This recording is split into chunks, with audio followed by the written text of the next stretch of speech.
Magavana wenzangu ni wapole sana. Ile kitu ambaye haijasema wazi ni kwamba tulipata habari kutoka duru za kuaminika kwamba mpango mmoja wa William Ruto ni kupiga vita ugatuzi. Na hii ndio sababu umeona magavana usipungua 30 na wasokuwa hapa wamekuja kwa baba kwa hakikisho kwamba devolution is here to stay. Na hao unajua ni waungwana, lakini nataka niwaambie sisi tunajua ugatuzi sahihi kwa macho ya wenzetu uko na noma. Na tusipojipanga wataharibu progress ambayo tumepata hadi sasa.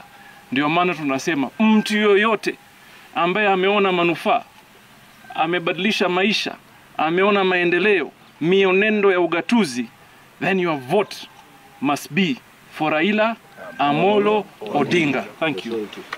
Governor Charity Ngilu, and when you make your statement, please. Chairman will do it. Okay. Proceed. Yes, Chairman. Proceed. Yeah. Thank you so much. I can only say here this morning that we are happy as governors that we have found a person who can actually protect, defend devolution. We know before we got a new constitution that we used to go begging at the national government. People of Kenya have found out that they can actually get resources when they need it, where they need it, and that is because it is embedded in the constitution. And therefore, the person who we know has been tested, has been tried, and can defend the constitution and defend devolution is none other than the 5th, Raila Amolo Odinga. And we all as governors have come here to say with one voice that we are going to go out there to make sure that Raila Amolo Odinga is the next president of the Republic of Kenya. And that our people need to understand where we used to be. This issue of going at the national government to beg for resources, and the national government did not sometimes appreciate shared prosperity, that every county, every constituency needed to share resources equitably. We now know one person, and we feel sorry that BBI did not go through because we were going to get more resources and put in the constitution. So we do hope and believe that once Raila Amolo Odinga becomes the next president of Kenya, he should be able to put in place the shared prosperity of this country so that we can have a peaceful country. And that's the reason why we are supporting Azimio la Umoja. It is painful to see the kind of thing that is happening in this country, with people fighting every single day for resources and spending so much money to bring people together, talking about peace, live in peace. They are just fighting about resources. So, Mheshimiwa Raila Amolo Odinga, we really want to wish you all the best and assure you that nothing will be spared when we get out there first to register our people, to come out and vote, to talk to them and to campaign for you. Kenya will be in very safe hands with you. Anybody else pretending to want to take this country to the next level, I can only say I know. There is one person who over the years never supported the constitution. Not when we tried in 2005, not when we did it in 2010, and even now when we wanted to amend it in 2021. I mean, somebody must forever be always wanting to do things that are not right for this country. I want to ask Kenyans to be warned that there is a danger in electing one person, and that is William Samoei Ruto. Thank you. As we're meeting here from Lower Eastern, the 3 counties in Ukambani, Makueni, Machakos, and Kitui are together the 3 governors. Only that Governor Mutua is out of the country. Otherwise, when we get together, we are all supporting one person, and we are going to make sure that he can now help this country. Thank you very much. Okay. Governor Lee. Governor Lee, and then you invite. Yeah, thank you. So allow me to join my colleagues first in thanking former Prime Minister for his steadfast support for devolution. And we believe this coming election is about the future of devolution. Can we entrust a man who has opposed devolution consistently to be the one to lead it in the coming 5-10 years? We think we don't want to gamble. And for that reason, we are appealing to, we are 30 here, we have 5 who have given their apologies, and even those who are not here, and the entire devolution family, it is time to stand up for devolution. And we have also pledged that as we go back to our respective counties, we are going to ensure that we mobilize our people to the man, both to register as voters and also to ensure that in the coming elections we are able to put our vote where it counts. Lastly, there are people who have campaigned for the last 5 years. Since 2017, they were campaigning. And even if they win now, they will still be campaigning. We want a president who will work for the people of Kenya. We cannot be on a perpetual campaign mode. When will we ever work for the people of Kenya? Thank you, and allow me to invite our chairman. Thank you. Good afternoon. Afternoon. Very briefly, I want to reiterate what my colleagues have just said, very eloquently, that we are unanimous in our meeting which we have just held, that our candidate for 2022 for the presidency, the President of Kenya, the 50th President of Kenya, and Commander-in-Chief of the Armed Forces is no other than Papa Raila Amolo Odinga. It's unanimous. The way we did with BBI, over 89% of the counties agreed in his policy of bringing Kenya together and also ensuring there is unity in Kenya. And now with the new philosophy of Azimio la Umoja, Kenya must be united, and it's only Papa who can do that. There is no living person in Kenya or East Africa who has dedicated his services to liberate Kenya in the first and second liberation than Papa.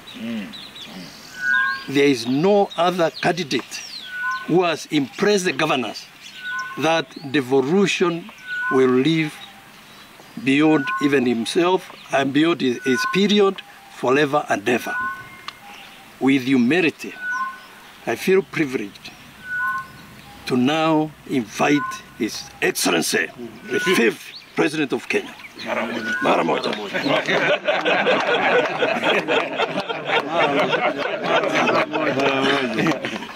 Asante ndugu mwenyekiti. Kwanza, let me thank the governor of Nakuru for accepting to host us here in this very, very nice environment. We have had opportunity since last evening, and we have had very, very conditional conversation. Sasa hawa jamaa ambao ndio wako kwenye mstari wa mbele pale, they say where the rubber meets the road, because they are the ones who are down there with wananchi. Na tukiongea juu ya kuboresha hali ya maisha ya watu wetu, chombo ya kwanza kabisa ni ugatuzi. Na vile mnavyojua, ugatuzi ilikuwa na maadui wengi zaidi. Kuna wale wengi ya watu ambaye hawaamini ugatuzi inaweza kusaidia watu wetu. Wanataka kurudisha huko nyuma. Sisi tuelekea Canaan, au wataka kurudisha sisi Misri. Tunasema la, mpaka tuendelee mbele. Tukiongea juu ya uchumi mashinani ni ugatuzi.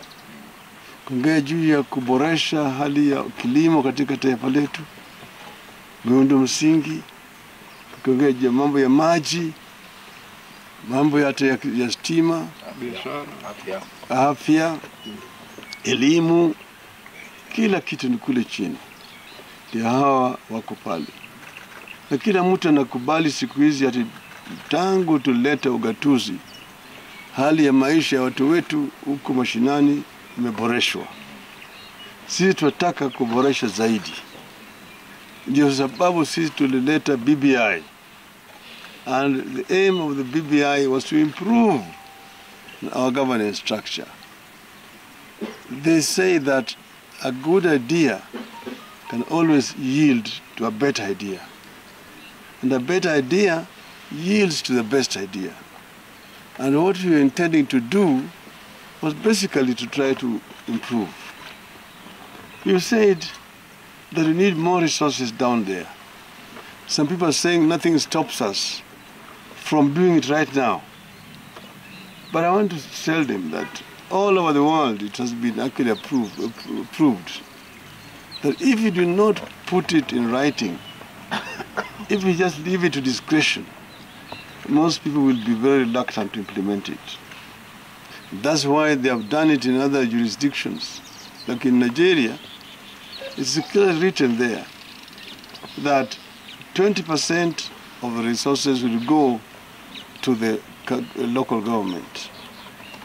35% goes to the state government, and 45% goes to the federal government. Meaning what? That means that 55% of resources in Nigeria are devolved. And that's why we were talking about 35%. And somebody felt that that was not good enough. We have so many things that we wanted to do. And I know that working together with these governors, we can be able to improve service delivery to our people. We can be able to do better roads in our rural areas and in our urban areas. We'll be able to supply water to everybody, as I said, because water, I've said, is a right to each and every Kenyan. We can be able to produce more food in our country so that our country becomes self-sufficient in terms of food production. We can also be able to do value addition to goods that are produced in our farms, goods which are down there, the minerals in our country. We can be able to, and this will itself provide a lot of employment to our youth. Our youth right now are lacking productive employment.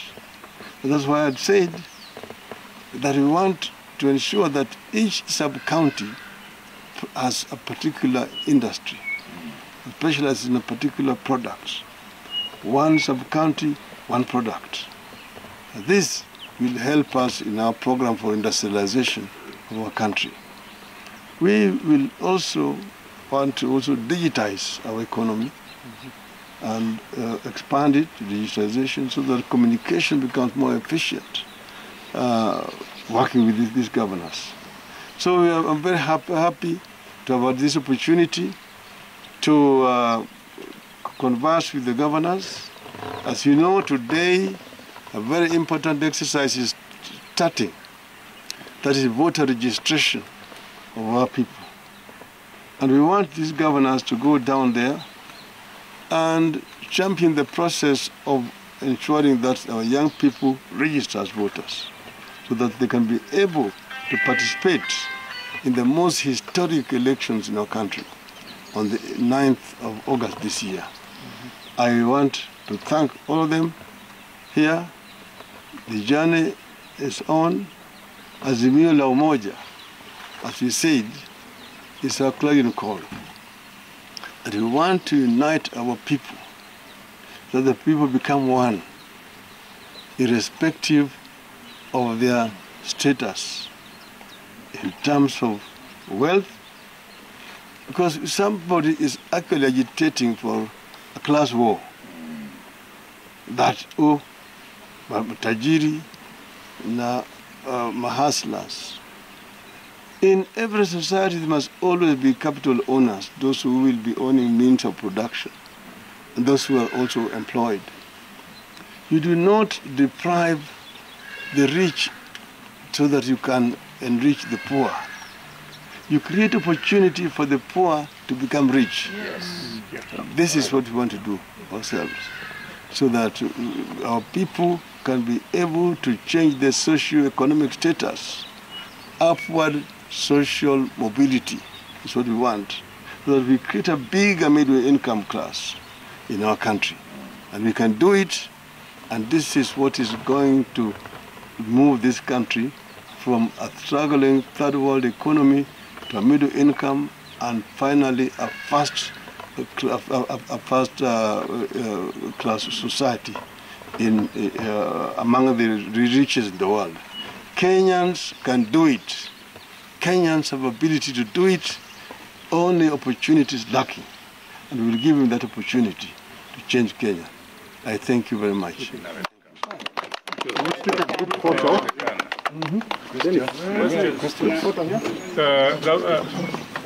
Campaign manager's question.